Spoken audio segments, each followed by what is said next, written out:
অহাকালি দিনটো আমাৰ বাবে আৰু এটা প্ৰাপ্তিৰ দিন। আজিৰ পৰা কেইমাহমান আগতে আমি এটা আঁচনি আৰম্ভ কৰিছিলোঁ, মহিলা উদ্যমিতা আঁচনি। অৰ্থাৎ অসমৰ আত্মসহায়ক গোটৰ সদস্যসকলক ব্যক্তিগতভাৱে উপাৰ্জনমুখী কামত জড়িত কৰিবলৈ 10,000 টকাকৈ আমি সহায় কৰিম।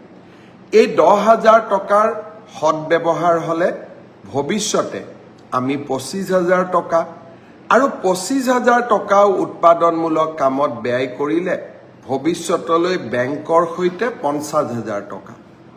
যেতিয়া মই এই আঁচনিটোৰ কথা কৈছিলোঁ, মহিলা সমাজে অত্যন্ত উৎসাহেৰে আগবাঢ়ি আহিছিল। আঁচনিটো ৰূপায়ণৰ নীতি নিয়ম পালন কৰোঁতে কিছু সময় লাগিলে। কংগ্ৰেছে উলিয়াই দিলে যে মুখ্যমন্ত্ৰী এনেই কৈছে, মহিলাসকলক ঠগালে, মহিলাসকলক পইচা কেতিয়াও নিদিয়ে। অহাকালি বিহালীত এই আঁচনিটোৰ আমি শুভ উদ্বোধন কৰিম। বিহালীত 23,000 মহিলাই এই আঁচনিটোৰ প্ৰথম পৰ্যায়ৰ 10,000কৈ টকা লাভ কৰিব। এই আঁচনিটোৰ জৰিয়তে অসমৰ আমি 27 লাখ মহিলাক 10,000 টকাকৈ প্ৰদান কৰিম, 2,700 কোটি টকা। আৰু নগৰ অঞ্চলতো 3 লাখ মহিলাক এই আঁচনি আমি প্ৰদান কৰিম, তাতো আমাৰ প্ৰায় 300 কোটি টকা।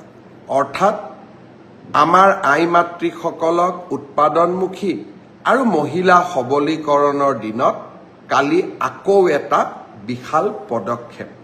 অৰুণোদয়ৰ পিছত মহিলা সবলীকৰণৰ ক্ষেত্ৰত অসমে অহাকালি আৰু এটা শক্তিশালী খোজ পেলাব।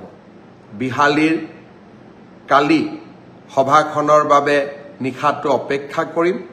মই সকলো আই মাতৃসকলক শুভকামনা জনাইছোঁ।